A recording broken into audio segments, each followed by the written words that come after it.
valued and gave importance to the presence of God. Ganoon niya po pinapahalagahan at ganoon niya po binibigyan ng importansya ang presensya ng Diyos sa kanyang buhay.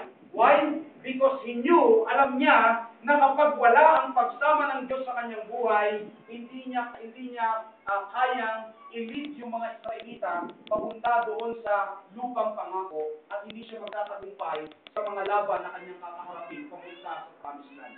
Amin po ba? Kaya napakahalaga sa kanya noon na yung presensya ng Diyos, Panginoon, marinig ko lang sa iyong labi na ako'y sasamahan mo sa aman ako pumunta. Anumang laban ko sa buhay, sasamahan mo ako. Okay na ako doon, Panginoon.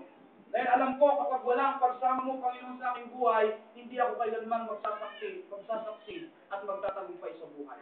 Kaya nung marinig niya at ma-confirm niya sa Diyos, mula sa labi ng Diyos, I will be with you wherever you go. Alam po ninyo, talagang matigas na yung kanyang tayo. Kasi alam niya, hindi na po siya nag-isa. Amin po ba? He already proved, napatunayan niya po, mula sa kanyang experience kay Moses, dahil siya po ay palaging nasa tabi ni Moses, palaging kanang kamay ni Moses, mula sa kanyang experience kay Moses, napatunayan niya kung gaano ka-importante ng isang tao ay samahan ng Diyos at pangunahan ng Diyos sa kanyang buhay.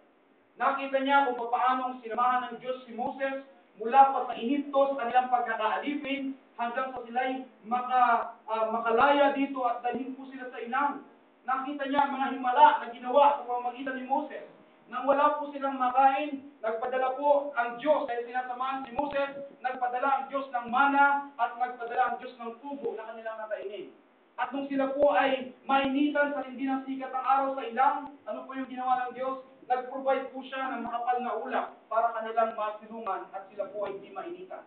Nung sila ay malamigan sa gabi, anong ginawa ng Diyos? Nag-provide ang Diyos ng isang haliging apoy para magpainit sa kanila at hindi sila ginawin sa gabi. Di ba? Nakita niya rin mismo ng kanyang dalawang mata kung paano sa pamamagitan ni Moses ay hinati ang dagat na pulang at sila po ay nakatawid doon sa dagat na iyon, natuyong-tuyo at nakalipat sila doon sa kabilang ibayo. Di ba? Nakita niya ang mga bagay na iyon, nakita niya kung gaano karaming pagsubok ang hinarap ni Moses, pero lang po ninyo napagtagumpayan iyon lahat ni Moses dahil sinasamahan siya ng Diyos. Amen o ba? Ganun po binigyan ng importansya ni Moses ang pagsama ng Diyos sa kanyang buhay. Kaya ano po yung sabi niya? Yung familiar verse na kanyang sinasabi na nakagawa rin po tayo ng kanta, yung kanta natin na ayoko, pa natin ng Diyos. Hallelujah!